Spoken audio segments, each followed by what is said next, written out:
We will now commence our first panel on religious fundamentalism and international extremism. I would like to invite our speakers and chairperson for this panel to take their seats on stage. For this session and the subsequent session, panelists will each speak for 15 minutes. A bell will sound once 5 minutes before the allotted time is up and twice when the time is up. This is to ensure enough time for Q&A and discussion. Now, please welcome Dr. Shashi Jayakumar, Head of the Center of Excellence for National Security at the S. Rajaratnam School of International Studies. Dr. Jayakumar will introduce our speakers and moderate the session. Very good afternoon to everybody. My name is Shashi Jayakumar. I head the Center of Excellence for National Security, which is at the RSIS think tank in Singapore. The RSIS think tank is the other big think tank in Singapore. Thank you, IPS, for the invitation to be here. We appreciate it. We have, for the first opening panel on religious fundamentalism and international extremism, three acclaimed and very accomplished speakers.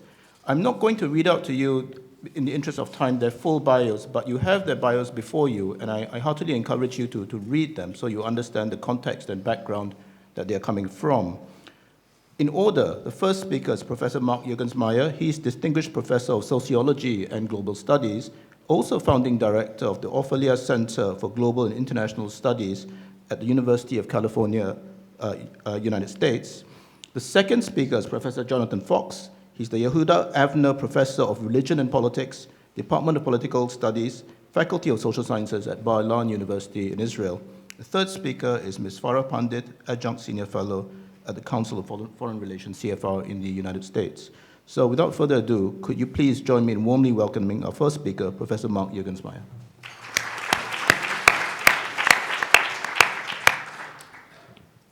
Well, thank you very much, Professor Kumar, and it's a delight to be back in Singapore. Let's see if this thing works. Yeah.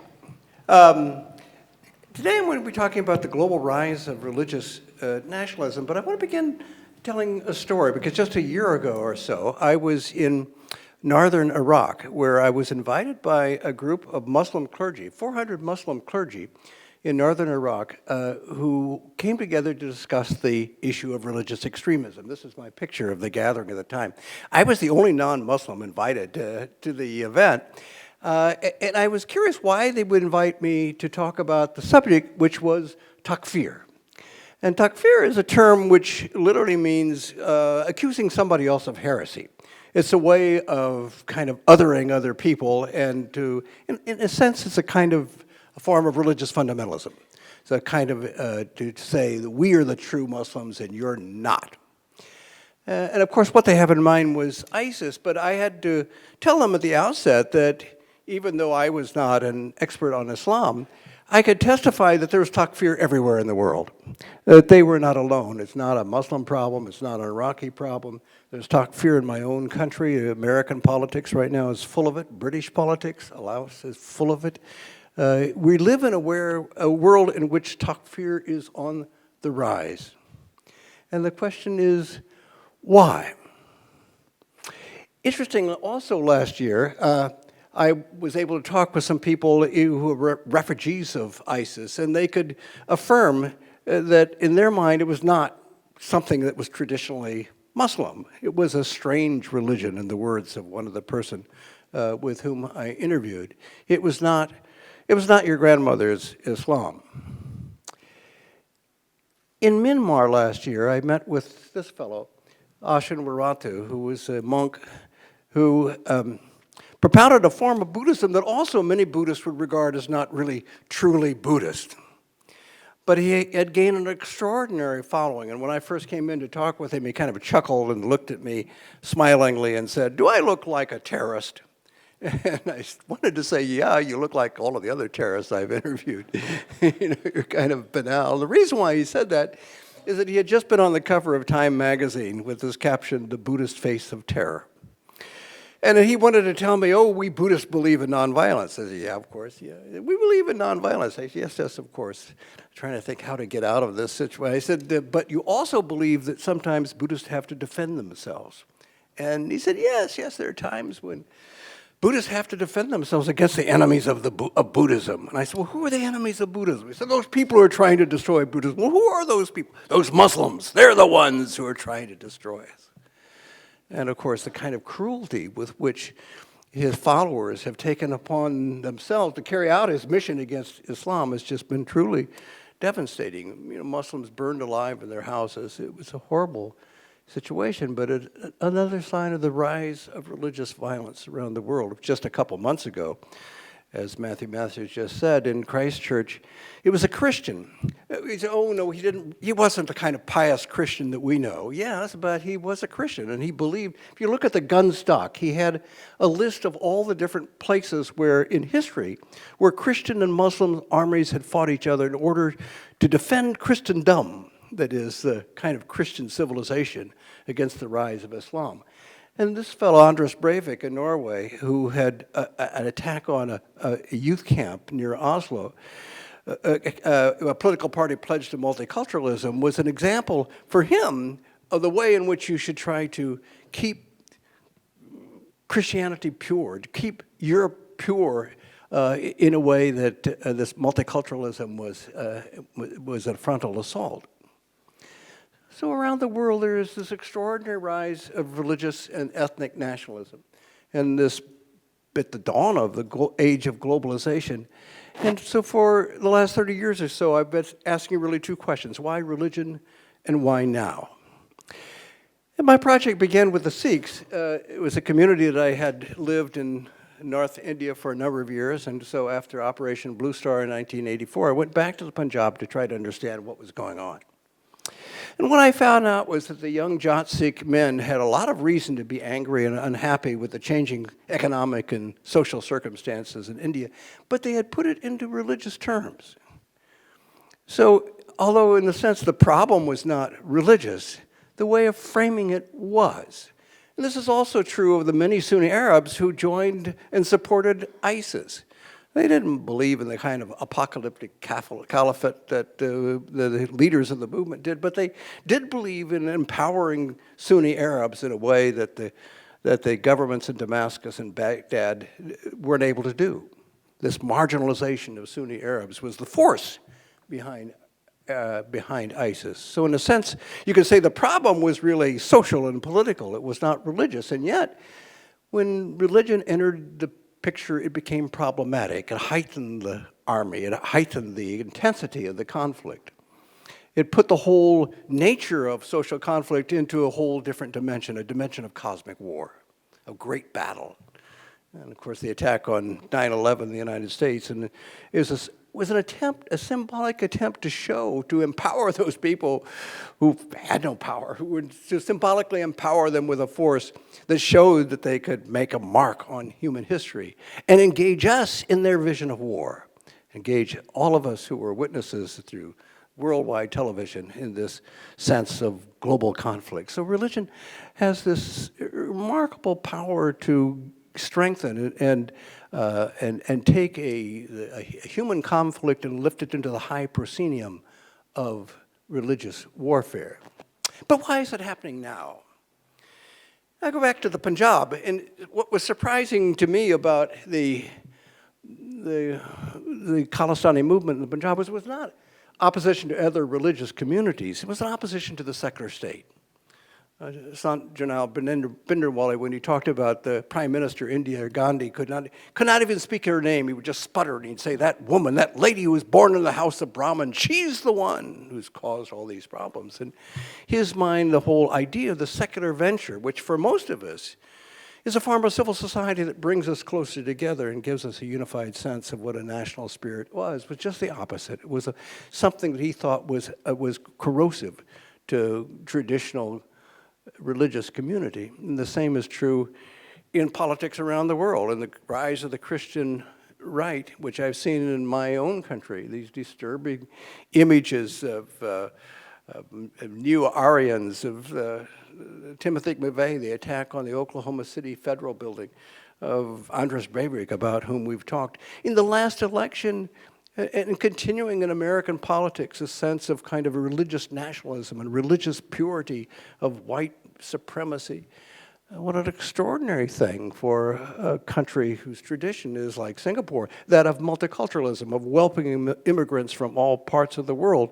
That's the strength of the society. And yet, even in the West, as around the world, there is this growing sense of fear of what globalization has brought to all of us, a closeness, an interaction, where increasingly the mobility of people allows everyone to live everywhere, to be in communication with everywhere, and where that's a good thing, and most of us feel that's just a wonderful sense of being a part of global citizenship. It's understandable that some people would see it as a threat and form new forms of tribalism. In India, now the rise of the BJP, although largely a secular government, has, at least within it, a kind of a Hindu agenda that marginalized Muslims.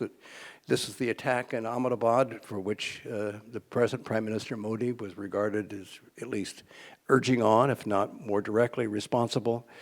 In Sri Lanka, as well as in Myanmar, angry Buddhists are trying to assert that Sri Lanka is really a Buddhist country, and if you're Christian or a Muslim or Tamil, whatever, you don't belong there. In the first of the movements in the Islamic countries was in 1978 with the Islamic Revolution in Iran, where the agenda of the Ayatollah was not just against the Shah, but against what he called West toxification, this inebriation of things Western that he thought globalization was bringing to the country, this early forms of globalization, even before the end of the Cold War.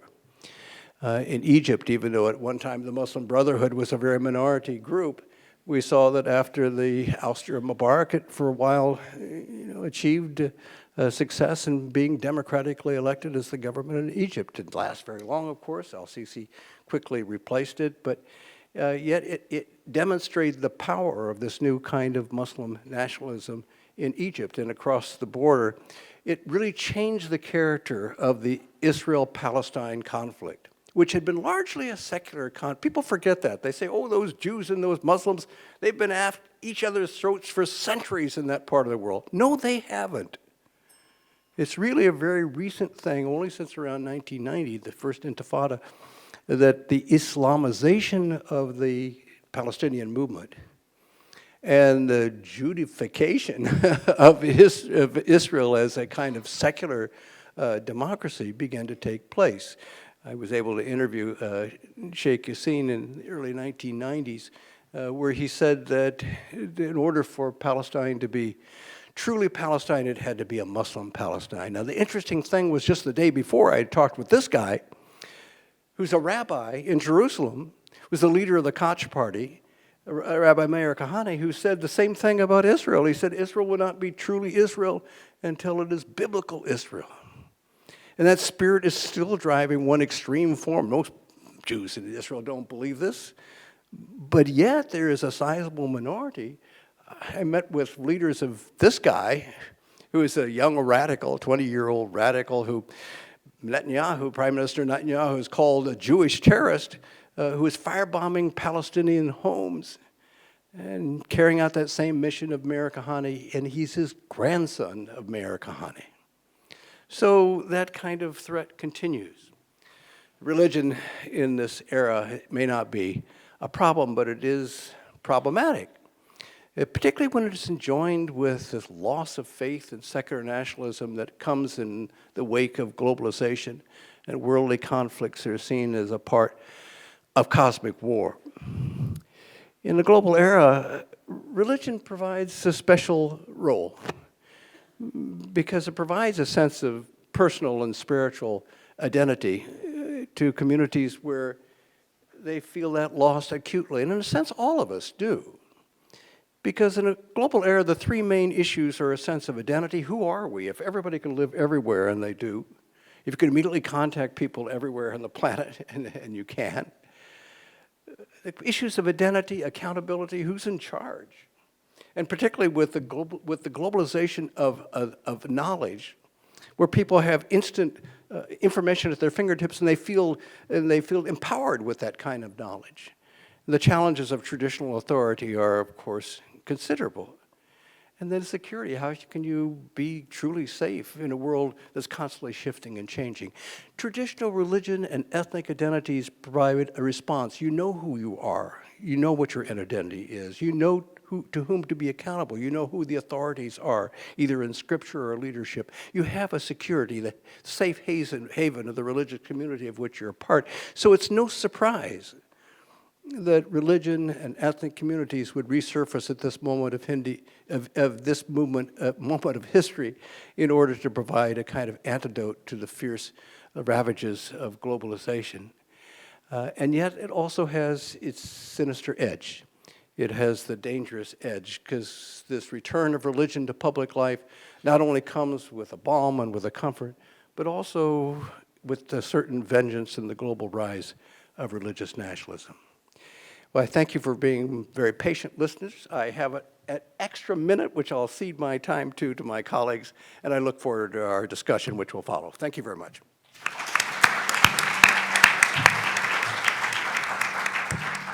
Thank you very much, Mark. It's a really, really interesting, fascinating panorama of the entire spectrum of religiously themed violence and extremism, and I think plenty to take us forward into the Q&A. So thank you for that. Our next speaker, Professor Jonathan Fox, please. The floor is yours. Sure.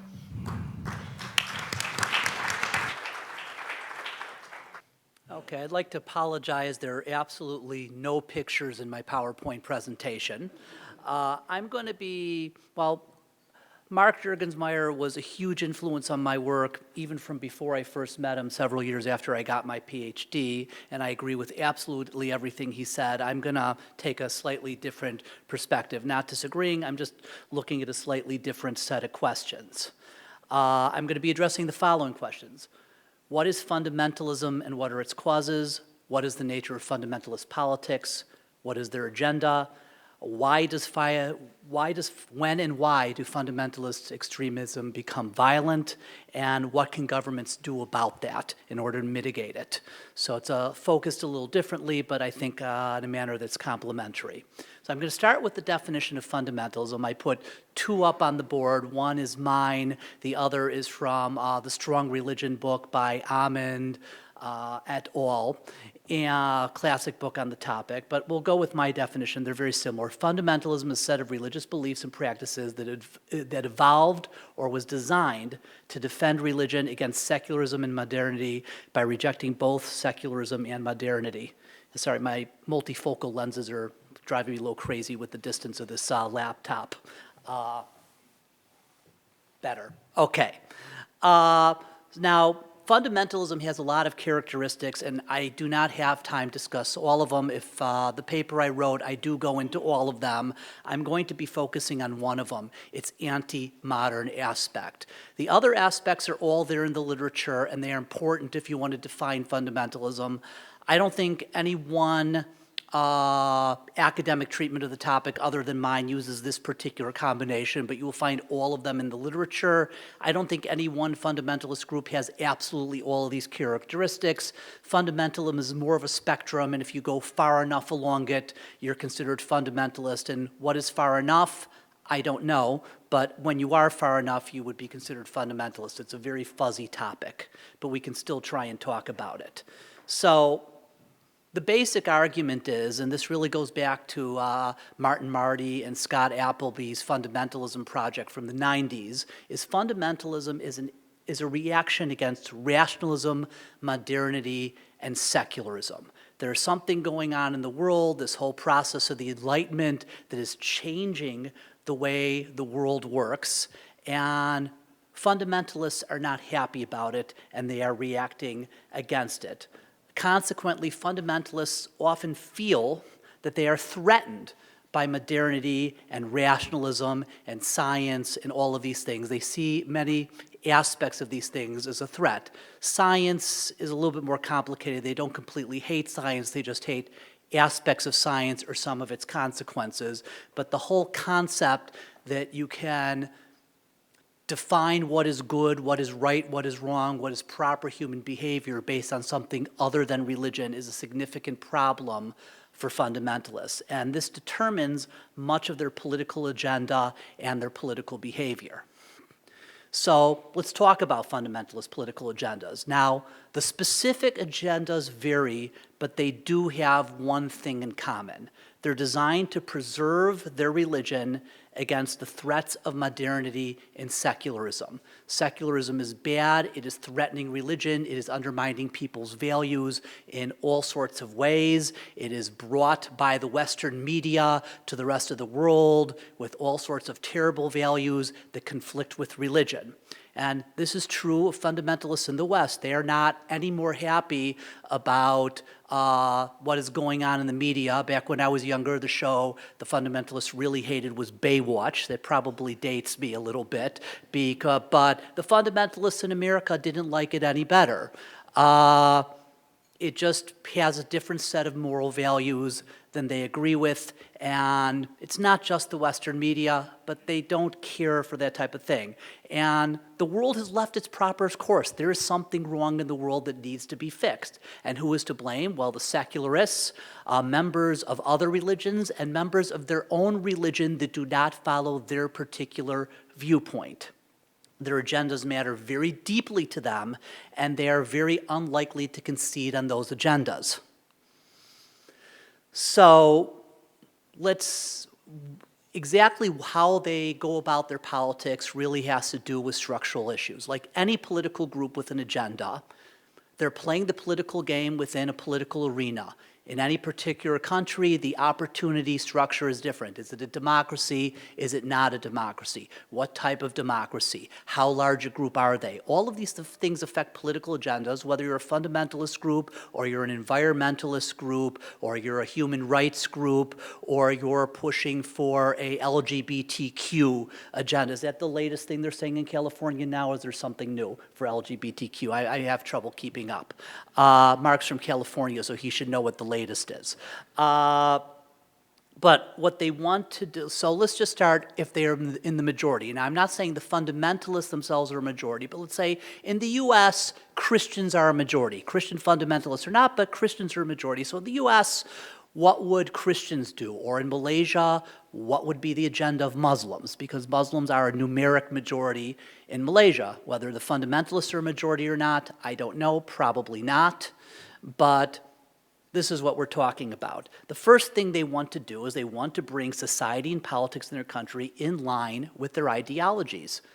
The world should reflect the revealed word. It should reflect God's word.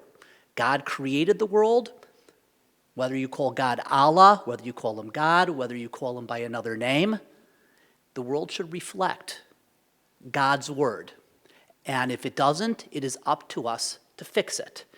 So in many cases, the long-term agenda is to transform the country into an actual religious state, a state governed by religious law and precepts in some manner. But often, like say, for example, in the US, the fundamentalist groups are clear that that is not possible in the short term. In the US, for example, the concept of separation of religion and state remains widely popular, and going ahead and saying you want to establish a religious state makes you look something like a kook, so they start with more limited goals, pushing for specific religious agendas that they feel can gain more support. For instance, perhaps opposing gay marriage, perhaps opposing abortion.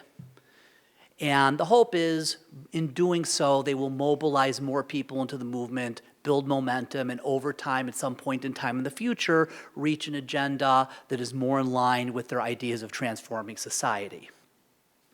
So that's if you're a majority. If you're a minority, you have a number of options. Some minorities choose to set up closed, homogeneous communities for members only. They just sit there, we're going to go off somewhere, we're going to build a community. That community might be in the center, might be in Brooklyn, New York, but culturally, it can be very, very closed off, as are many ultra-Orthodox Jewish communities in New York. They're in a big city, but they go to their own schools, they go to their own institutions, they work in their own businesses. The dealings with the outside world mostly have to do with business and very little else. You can create a closed community in the largest city, in one of the largest cities in the world. They will tend to often seek equal treatment in government benefits. If the government gives some sort of benefits to the majority religion, they'll say, we would like these benefits too. And in some cases, they might seek special privileges that the majority religion does not have. There's been a movement in the West for Muslim groups to set up Sharia courts to deal with certain internal issues and perhaps even arbitration of some civil disputes. And that's had some success in countries like the UK and the US. Although in the US, that is not a special issue. They have all sorts of religious groups set up arbitration courts. Both sides have to agree to go. But I'm not going to get into that. I'm running a little low on time. Now, general strategies. Again, the strategies are influenced by the opportunity structure present in the country. But something you will find across countries is they will try and proactively set the terms of the debate. How are we going to think about the issue? Take the issue of abortion in the U.S. They don't want to say we are pro-abortion. They say we are pro-life. How could you possibly oppose life? They try and set the terms of the debate to make it more difficult to argue with them. They seek to control or influence religious authority and institutions.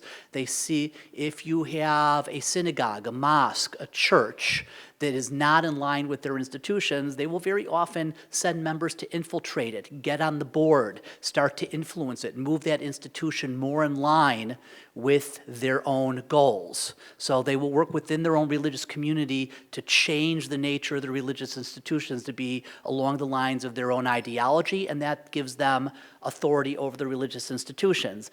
If they have enough support in democracies, they'll form a political party. And when they are shut out from the political process, violence is more likely to occur.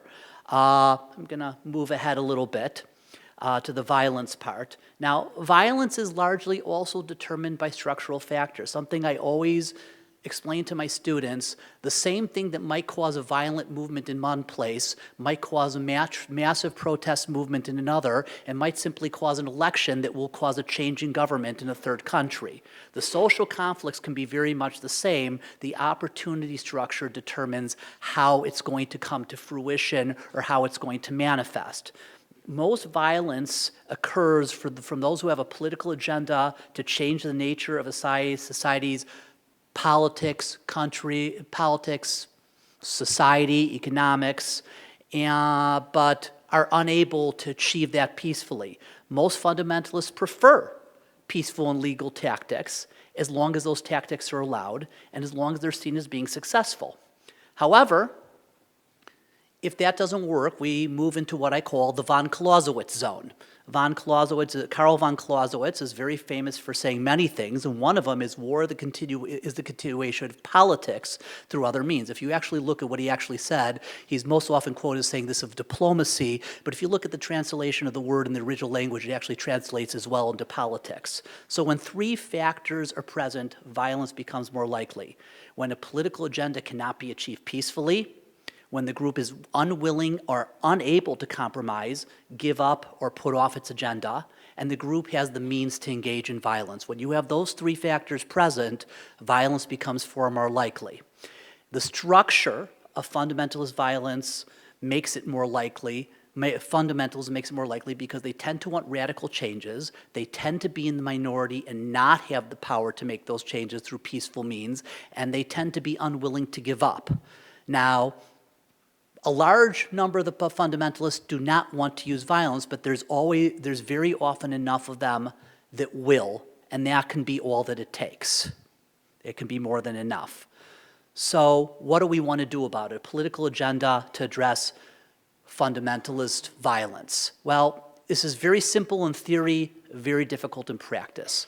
In theory, what we need to do, in my opinion, is promote religious freedom for fundamentalists as an agreement in return for fundamentalists guaranteeing they will not infringe upon the religious freedoms of non-fundamentalists. Again, very simple in theory, very difficult in practice. Now, what does this mean specifically? The government has to compromise a lot with the fundamentalists.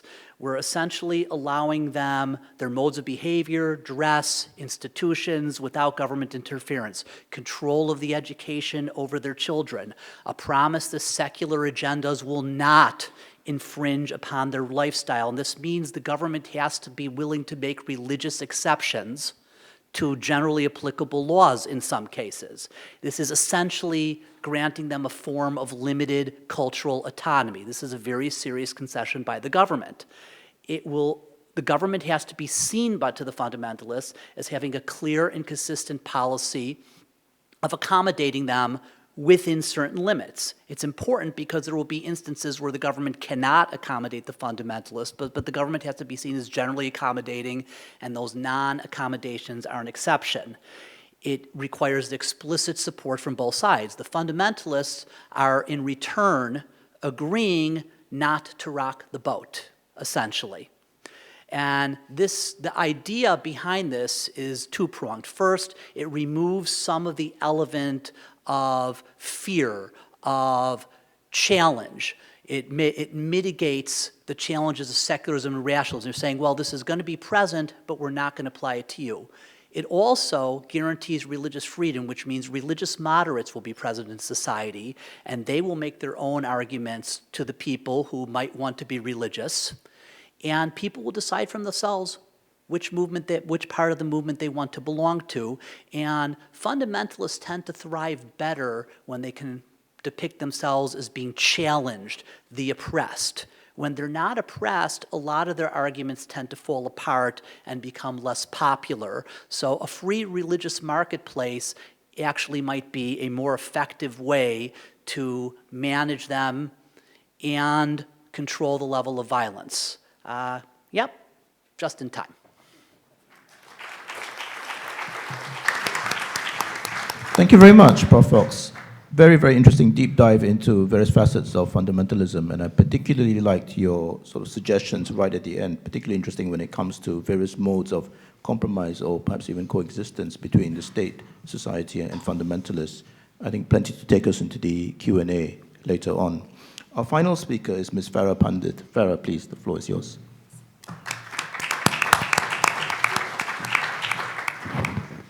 Okay, good afternoon to everyone.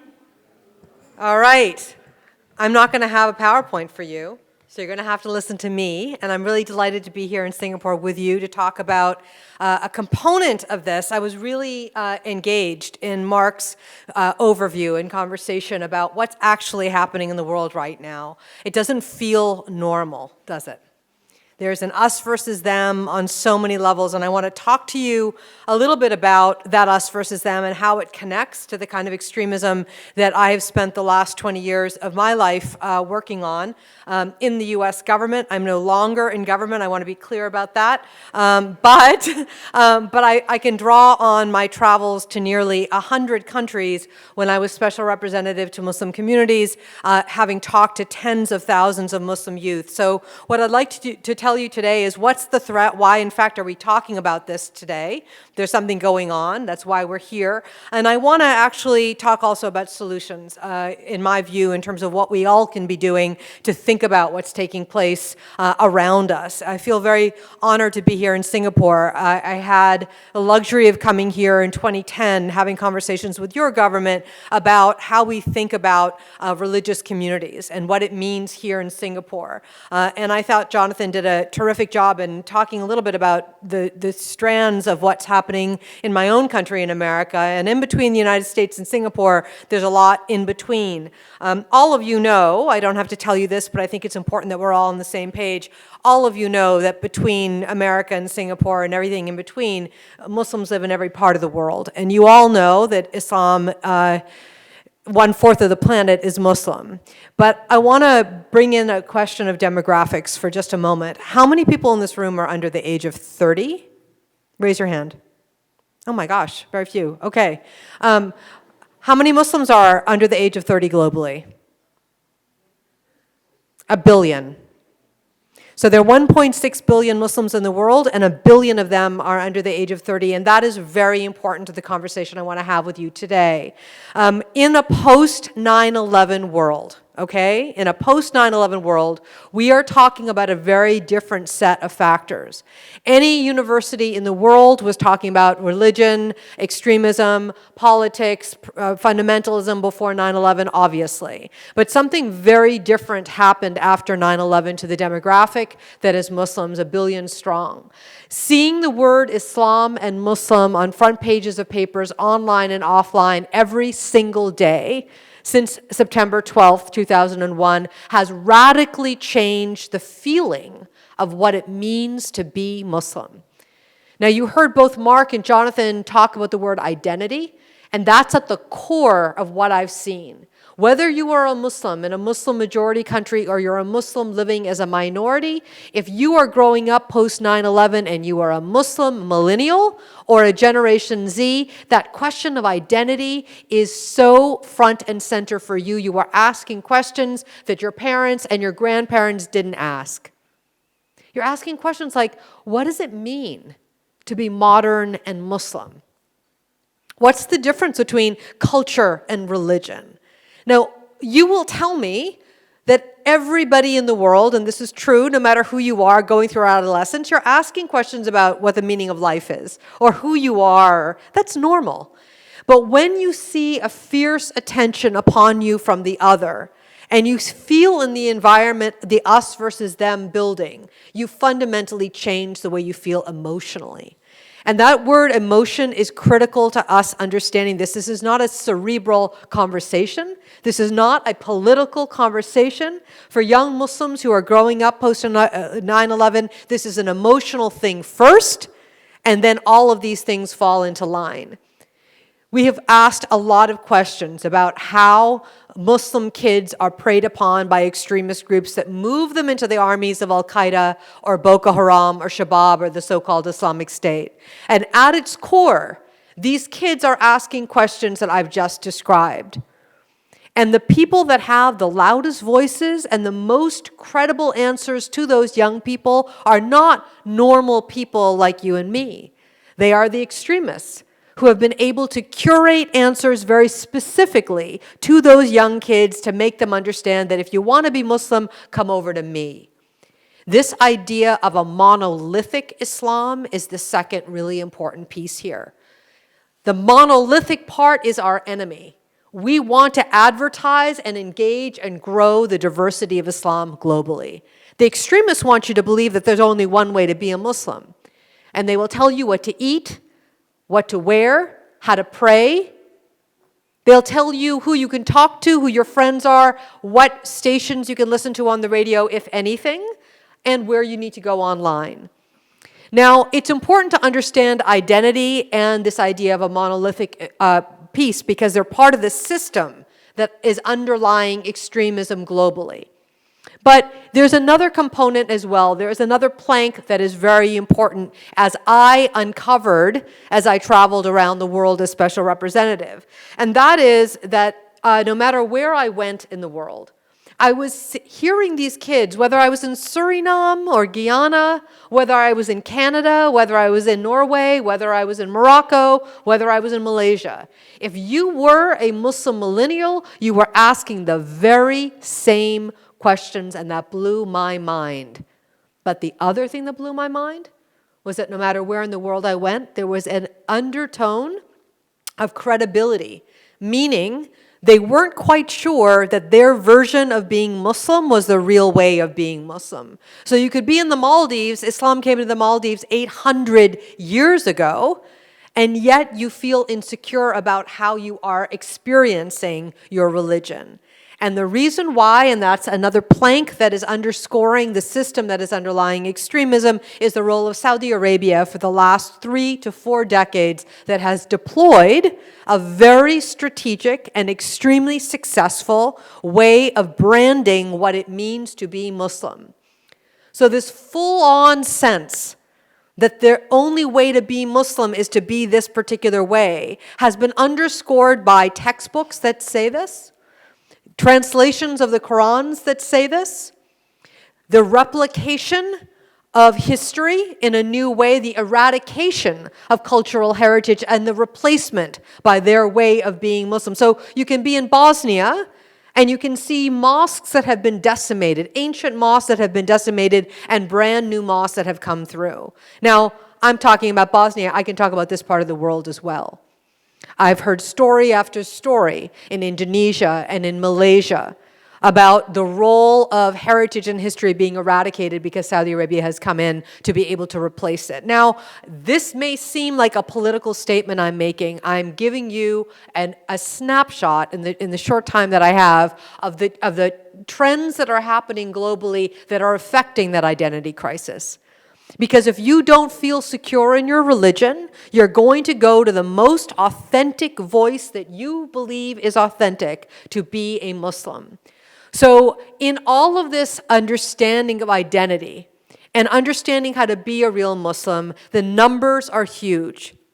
With 1 billion Muslims underneath the age of 30, that's the exact demographic from which the bad guys are trying to recruit. That is why this is important.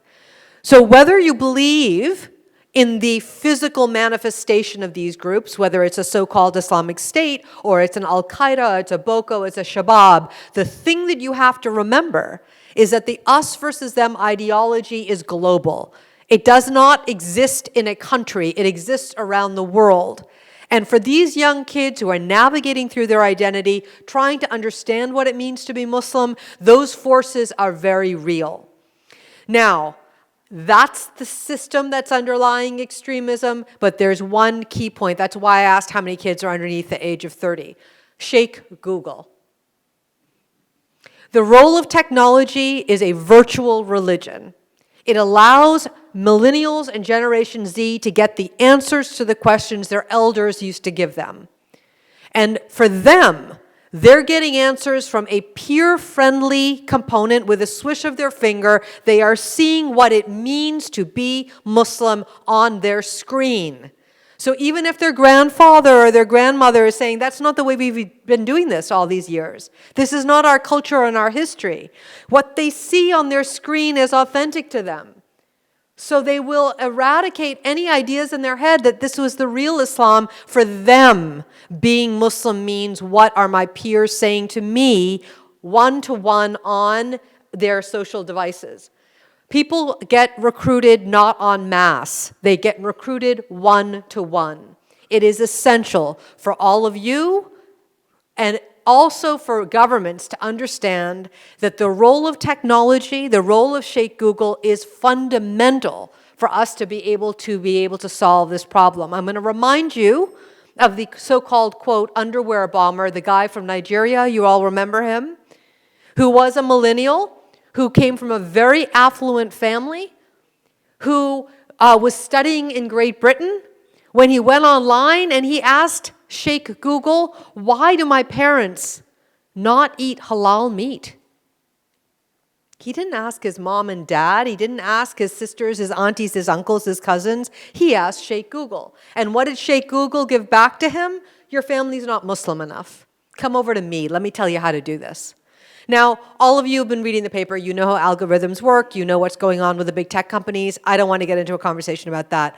I simply just want to say to you, as we're laying out the system that's underlying extremism for the kind of extremism that I've been working on, it is a very serious problem that we are facing because the numbers are growing in a huge way. Right now, it's 1 billion under 30, it'll be 1.2 in a few years, and the strange thing is there'll be a shift. Not just obviously with the rapid change in technology, but the way in which we understand. You heard both the speakers before talk about different kinds of extremism. And what's happening is the different kinds of extremists are learning from each other. Even though they hate each other, they're going to the playbooks that work really well. So if you're in the United States and you're a white supremacist, you're going to look at the ISIS playbook to see how they did it, because guess what? ISIS was really successful.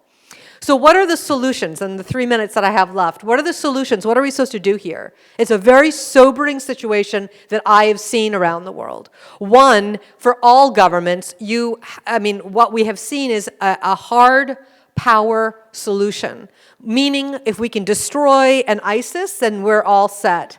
I started out by talking to you about the ideology that is undermining all of this, the undermining of the us versus them that's infecting these kids.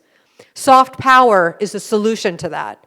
Finding ways to present to young kids alternative narratives to the narratives of the extremists in a method that is making sense is critical. Governments need to scale up and do that in a real way.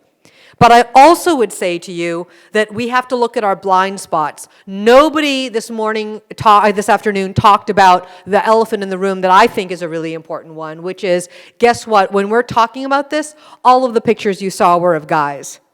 And guess what? Men are not the only ones who get recruited. So we as government and as society need to understand that kids who are millennials and Generation Z, boys and girls, have to be looked at very carefully, and the solutions need to be extremely curated for the kind of kid that we are talking about. Not everybody is the same. Because if you're an H&M or you're a Zara, you're designing your communication strategy in a very curated way because you understand the data of how to persuade people. But on these issues of stopping kids from moving in a direction that is dangerous, that question of identity, we have not deployed the same kind of sophistication in cultural listening and behavioral science that will actually help us deploy the countermeasures that are needed. And I would advocate for that. And then finally, I would say one other thing. The cues in society, the mess that we're in today, did not start just today. We saw movements begin to happen decades ago, and everybody looked the other way. It was somebody else's problem. In 2019, hate is on the rise. Whether it's a growth industry in hate, with the rise of anti-Semitism in the United States and in Europe, whether it is the change that you heard Mark talk about in Asia with regard to what's happening in Myanmar, or you're seeing different kinds of shifts and changes in India, or you're seeing a tremendously different viewpoint of what it means to be a Muslim in Europe. Whatever you're talking about here, if we don't understand it from a perspective of demographic, and we don't understand that this is not about the 60-year-old or the 50-year-old who shouldn't get extremist, but rather deploy the countermeasures for the young, the ones that have to understand who they are in the world today, we will never win. I actually believe we can. The solutions are available and they are affordable right now. Thank you.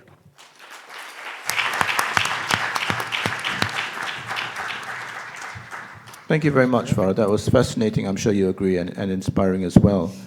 Now we move into the Q&A segments. Could I encourage you, please, to come forward with your questions? I would like you to walk to the microphone and identify yourself, if you will, please, before you ask the question, as well as your affiliation, where you are from.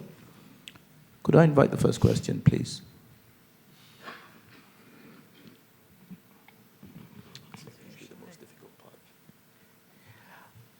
I have a question. Farah, Okay.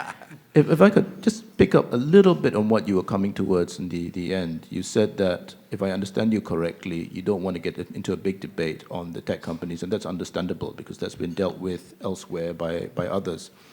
And then you go on to say that some of the solutioning that we do have is rather embryonic. We don't have much by way of cultural listening and behavioral science and so on and so forth.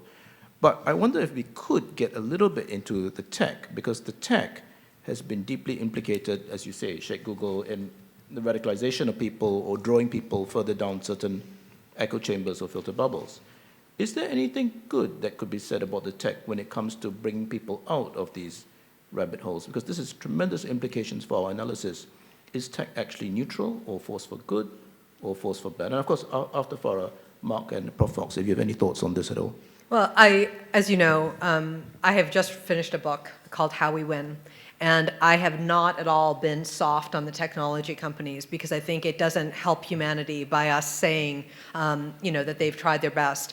I think that there is a progression of a conversation based on what regular citizens understand that algorithms do. I think when we first began to see the change in our lives with our smartphones and how we use technology, no one could ever design or think that any of these companies were doing things for ill. I mean, they were doing things to make our lives more fun, more connected.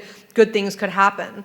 But the consciousness, the change in understanding how bad actors can use the very same platforms demands a change in corporate purpose. It demands a change from the Googles and the Facebooks and the Twitters, obviously the big five technology companies, but it also demands a change from regular citizens who say, who are we and what kind of society do we want to be in? So these technology companies have, in fact, over the last 5 to 7 years, began to look at the soft power solutions. What can they be doing to help non-government organizations and make changes, small changes in the way their algorithms work, so that they we won't see as much movement in hate online. But my argument is, it is not good enough to say you're doing something. Either do it and do it right, or don't say you're doing anything at all. The small tweaks haven't been enough. The kind of money and deployment of activity by these companies has been sporadic, and they haven't been at scale, and scale is the word that I would use. And finally, nobody used the word creativity today or imagination today, and I would say to all of us, this is not, the rise in extremism and solving for it is not the hardest problem in the world. You know, this is not some rare cancer that we have not yet found a solution to. We all know how to fight hate. We know how to do this. It starts in the home. It goes into schools. It goes into communities. We get how to do this.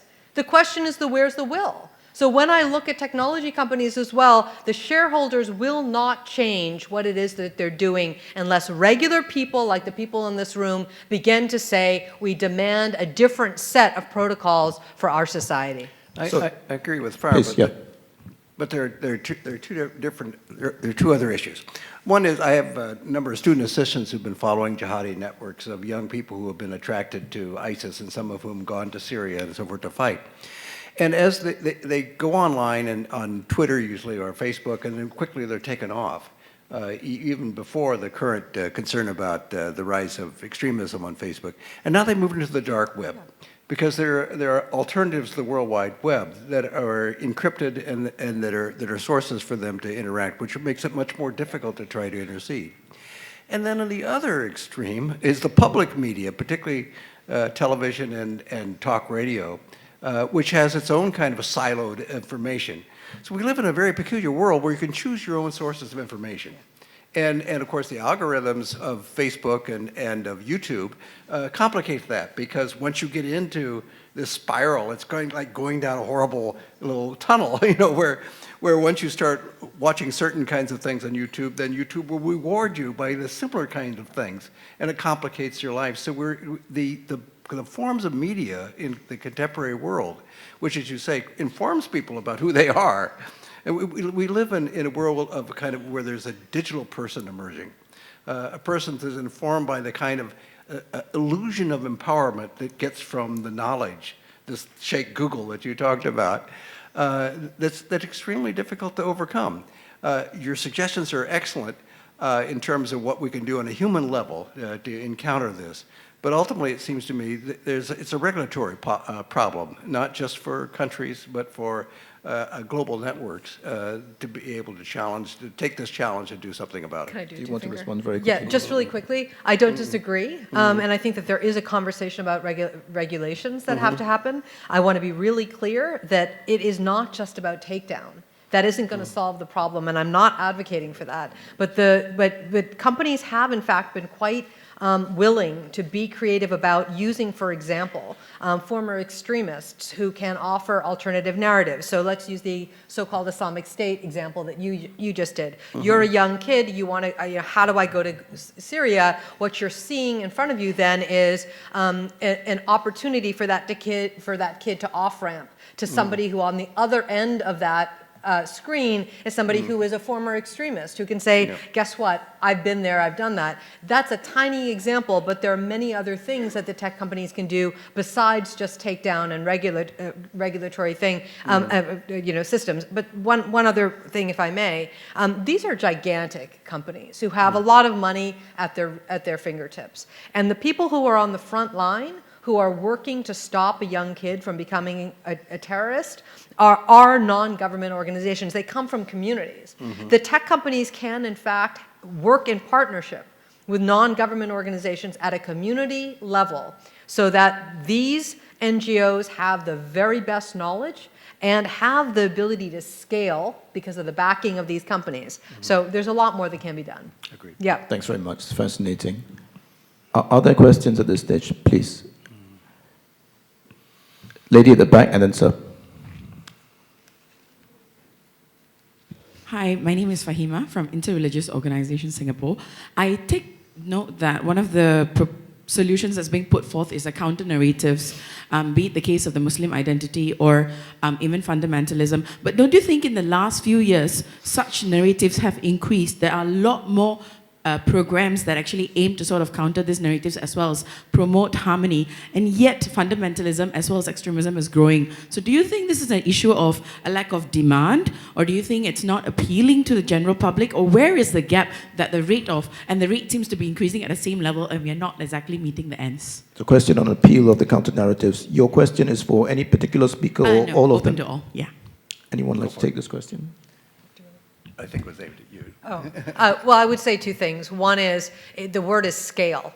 Everything that has been done has been ad hoc and non-designed in a way. There's been no strategy. It's a little bit over here, a little bit over here. So to be able to measure and say that there's no big change, how can you, we can't even do that because it hasn't been a system that has actually been deployed at scale. And I would also say, the way, because I was on the other end of this, who's designing the strategies? Who government is putting money, grants to NGOs on the ground, let's pick Singapore because we're here, to an NGO that says, we want to build harmony, we want to do this, it's great.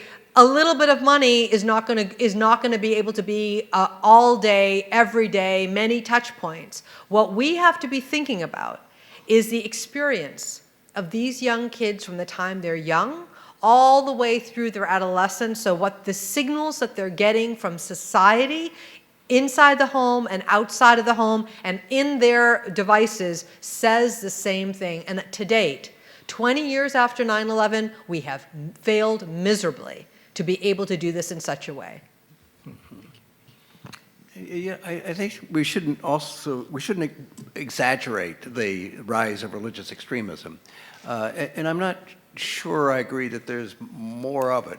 There's certainly, we're aware of it in a way, and of course, that's part of the device of people who are active as extremists, to have a kind of presence. Because a small number of people can blow something up and create a huge impact and make people think, the whole world, thinks that we're at war. I mean, Al-Qaeda as a movement never had more than a few hundred people involved in it, and yet it managed to persuade Americans that the whole Muslim world was rising up and attacking the United States. It simply wasn't the case. So somehow we have to put things into perspective while at the same time trying to control the extremists as best we can, not exaggerate in a way that actually produces more extremism. Because to be suspicious of people, to treat them as if they're potential terrorists, can unfortunately become a self-fulfilling prophecy. Sorry. Please. 1 second. I'm going to agree with Mark that sometimes the amount of extremists in the world are exaggerated, and they certainly tend to make a bigger splash. The louder voice and the one you're willing to use bombs is going to get more noticed. But I'm somewhat skeptical about how much government can really help. Farah has a great plan, and it sounds good, but there's one, I think, structural problem going on. To a large extent, fundamentalists, especially in the Muslim world, consider anything associated with the government completely illegitimate. And Jocelyn Cesari's book, What is Political Islam, makes that point and actually argues that modern political Islam is a reaction against state control of Islam that started in the Muslim world about 200 years ago and cascaded over time. And I do believe a counter-narrative is important, and it's good and it should be organized and pretty much all affairs points. I'm just wondering if that happens to come from the government, that might undermine everything by sort of polluting the effort at its source, at least in the minds of the people they're trying to convince. Okay, so you have a comment. Really quick. Very quickly. Just really quick. Look, I'm not at all suggesting that it's only government. That's why my subtitle of the book is As Long as It Is. It is government, it is the corporate sector, and it's regular people like you and me who actually have to do this equally. To go all in means all three components. And to your point about, I love Jocelyn, and I completely agree with what you're saying. Right after 9/11, nobody wanted to touch government money, but NGOs today don't feel the same way. This is not the same world we're in today. But government isn't the solution, and they don't have the money, by the way. They're not putting the money in it. The US government put 0.0138% of its budget on the war on terror into trying to fight ISIS. This is hardly, it's pennies on the dollar for what they're trying to do. Thank you. U.S. government budgets, that's still a lot of money. There isn't, not in this field. Maybe over the coffee break, we can continue this discussion. Apologize for keeping you waiting. No, sir. no. Thanks, Shashi, and thanks IPS too for this wonderful opportunity. I'm Zainal Abidin Rashid, a Muslim, Singaporean, and a great believer in greater harmony. Don't read too much into the sequence of my introduction, being Muslim, Singaporean, and greater harmony. But I have a question about Farah, particularly your speech about the millennial search for identity. And as you can see, I'm not millennial. Neither am I, don't worry. But when I was one, I attended an international youth conference called by Gaddafi in Libya, and where he, in fact, dismissed Western civilization, capitalism as decadent, communism on the search of collapse, and Islam as the answer. But the whole conference, the youth international conference, rejected his approach and indeed called for inclusivism rather than exclusivism. This was back in 1973. So my question, just now when you're talking about search of identity and fundamentalism and extremism, I wonder whether we also have missed this point about the millennial or the young Muslims' concern, if not disgust, with the kind of a hypocrisy, the kind of double standards that they see in the world today, particularly in how the West look at Muslim countries and look to other parts of the world. And what, for example, has happened to the Muslim nations, Muslim communities, Muslim countries that have been destroyed and in shambles.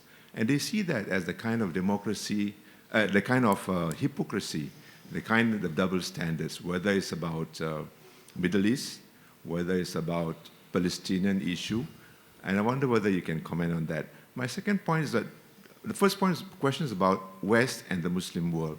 But now I'm beginning more concerned about what the other two speakers shared, about relationship between Muslims and non-Muslims, Buddhists, Hindus, in India, for example.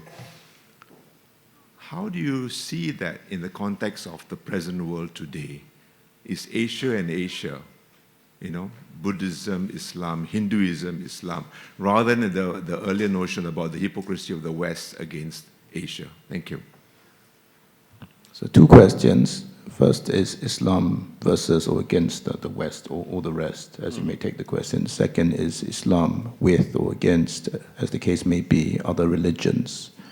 Would you like to address the first question? Just briefly, I mean, my two colleagues have lots of information about the trends, about how people have thought about Islam versus the West over years, over decades. But I want to just specifically talk about what you said about millennials. because they are digital natives and they've grown up as digital natives, there are lots of indicators about who millennials are and how they interact with each other in society. And I would urge you to go to my colleague, John Delavolpe, at the Institute of Politics at Harvard, who has done remarkable research about who millennials are, how they think about the world. That should be the framing for the question you're asking about. It's not, it seems logical what you're saying, but the data that supports about how they think about the rest of the world is actually quite interesting depending on where you are. So I don't want to make an overarching statement that says all millennials think this, because it's actually not true. The one thing I will say to you, it just as I said in my speech, this idea of identity is really central to the Muslim millennials that I met. What the bad guys that I have seen the impact on them using us, the U.S. versus Islam, the West versus Islam, or the U.S. versus Islam as the framing, has in fact been successful, but that's a tier 2 or tier 3 level of engagement. The first is, how can I be the best Muslim I am? And when they go down that path, an extremist will then say, and on top of that, let me tell you all the other things that will sort of deepen this idea that the West is against you. Yeah, I agree with that. Yes, there's a certain kind of liberation of being in this millennial community, and you're right. With all due respect, you never were a millennial. None of us were. We didn't grow up in a world where we had a kind of sense of empowerment through knowledge that you can get through the internet and through social media, and a sense of liberation from traditional communities and traditional power structure. That's a remarkable thing, where there is a whole new kind of person that has come into being. But that doesn't mean, because there's a great need for identity, it doesn't mean that they're all going to become extremists of one kind or another. And even the extremists, I have an interesting story to tell you. I was in Gaza, talking with people of the Hamas leadership, and one of the guys who was a young man who was taking me to meet with some of the leaders of Hamas that I wanted to talk with, we were kind of crowded together in the little car, and we were kind of bouncing down the coast from Gaza City to Khan Yunis, where the Hamas leaders were. And he turned to me and he said, you're American. And I said, yes. We hate Americans. I said, yes, I know that. And he said, what do you do? And I said, well, I'm a professor at the University of California. He said, oh, university? He said, yes. Can you get me admission? So, I mean, even he, if he had the opportunity, the point is that part of the freedom means that they now see the world as one of boundless opportunities. That's the positive part of it. Of course, there's the need for identity, which is the other side of it. But these two things are in interesting tension with each other. And I think what you've been talking about is a way of somehow allowing people to have that sense of identity, and yet stimulating their own sense of creativity and their own sense of identity as individuals so they can explore themselves in this new world. And that's the positive thing about this millennial generation. I've just really one comment. I think we focus too much on the us versus them aspect of extremist violence, but if you look at religious violence, the vast majority of religious violence is against members of their own religion. Muslim extremists kill far more Muslims than non-Muslims. Christians extremists kill far more Christians than non-Christians. Jewish extremists haven't been killing a lot of people lately, unless you count the Israeli government as Jewish extremists, which I don't. So we have what we call too small an N to actually make an analysis in that case. But the extremism actually is more dangerous to its own community than it is to other communities. And I think I'm not saying we shouldn't look at the us versus them, but we have to keep in mind there's an even bigger internal problem within each community. Do we have a question? Lady at the mic. Hello, my name is Natanya. I'm currently an intern at IPS. This question is for Ms. Pandit, but can be answered by the rest also. I'd just like to ask Ms. Pandit regarding her comment about Saudi Arabia impacting and shaping the rhetoric of Islam in the world today. would you not agree that the United States also has an almost equal role in shaping how Islam is viewed now, particularly as a global hegemon? And like, for example, through like Bush's response to 9/11 or the war on terror, or even the general reluctance to condemn Saudi Arabia in the wake of like the Khashoggi murder. What is your view on America's place in this discourse on extremism? Thank you. So, awesome question, and I don't want to get into a political conversation. I'm not shy, as you heard me say, so I'm going to... You could. No, it's okay. Two things. One is, there's an entire chapter in my book called Plague from the Gulf, which just dissects what I know has been happening for 3 to 4 decades, the billions of dollars that Saudi Arabia has spent on the exact thing that I described during my comments. Okay, I urge you to take a look at it and to read some of the things that I've written about this. We don't have the time to go into all of their techniques and what they've done around the world. In no possible way does any country in the world come close to what Saudi Arabia has been doing around the world to try to say our way of being Muslim is the only way and it's the right way. There's not a country that's anywhere close. So that's the first thing. There's a different question you're asking about a political comment about the United States and how they are talking about Islam.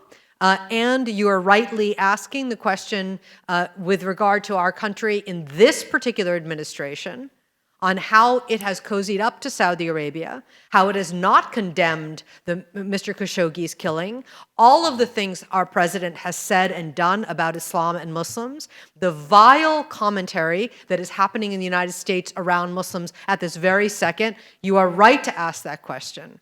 But do I believe that the United States has an equal role in how they talk about Islam and Muslims around the world and the influence on? No, I don't. But I do believe that the United States, and by the way, ma'am, every other country in the world has the right and the responsibility to speak of every religion with dignity and with grace.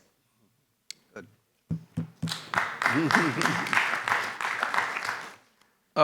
Final question. I know there are more questions. I'm going to ask Kumar to ask the final question. I know he's been waiting for some time. I apologize, we can't take all the questions because we're on a very, very strict timeline. Kumar, Thanks, please. Shashi. I'm Kumar Ramakrishna from RSIS NTU. Just a couple of quick questions. One for Professor Juergensmeyer.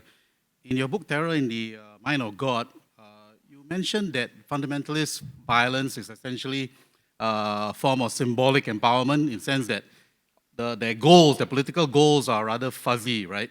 But now with the rise of ISIS and the fact that, they had for a while some territorial control in the Middle East, Iraq and Syria, are you revising your views on that? And for Farah, you made a comment about there's a need in order to sort of like deal with Islamist extremism, the need to sort of like diversify Islam globally, the forms of Islam globally. So I was wondering, could you just elaborate a bit on that? How would that actually take place? Thanks. Yep. First of all, thank you for mentioning my book. I also have a book, you see. Terror in the Mind of God, available in better bookstores everywhere. But I'm sorry, I didn't. What did you say that I needed to revise or would think about revising? I didn't quite understand that. Help me out. But I do appreciate the plug.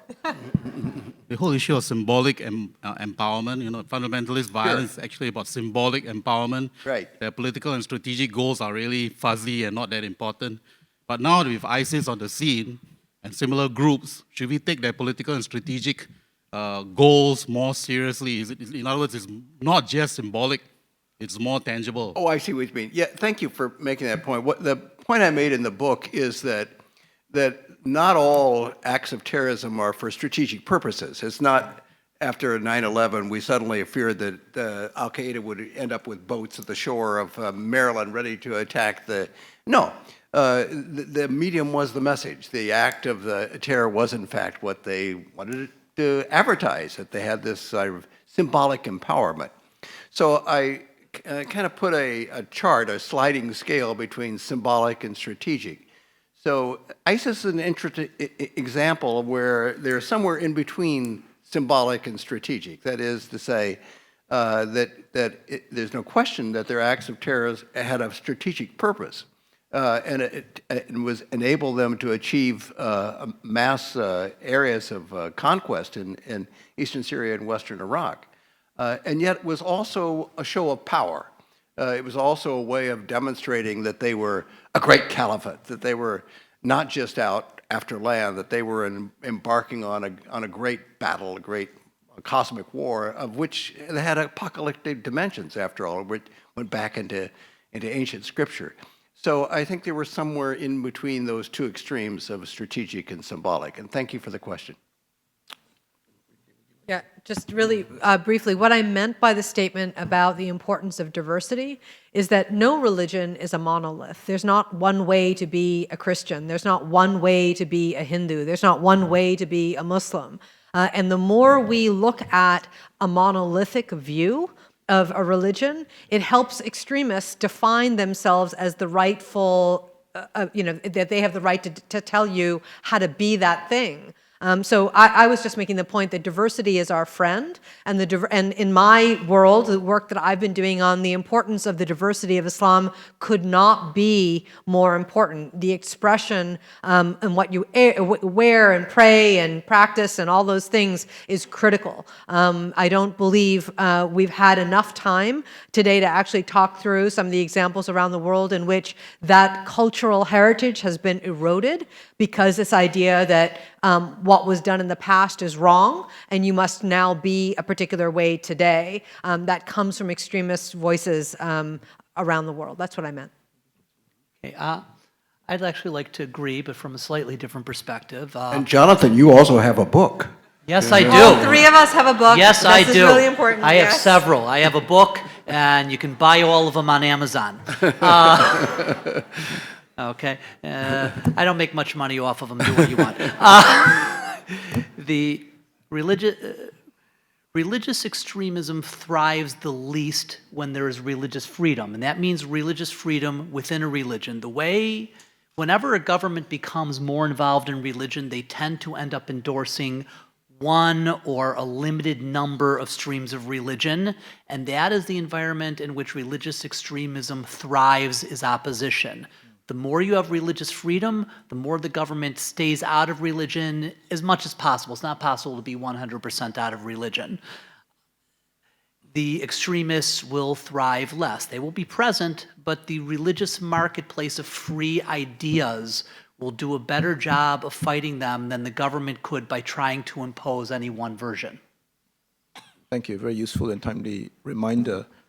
Well, over the last 1 hour, 20 minutes, ladies and gentlemen, we've been entertained, engaged, and I think you would agree, educated by three remarkable and exceptional speakers on what I think are some of the most fundamental issues of our time. So for that, could I please ask you to warmly put your hands together to thank our speakers.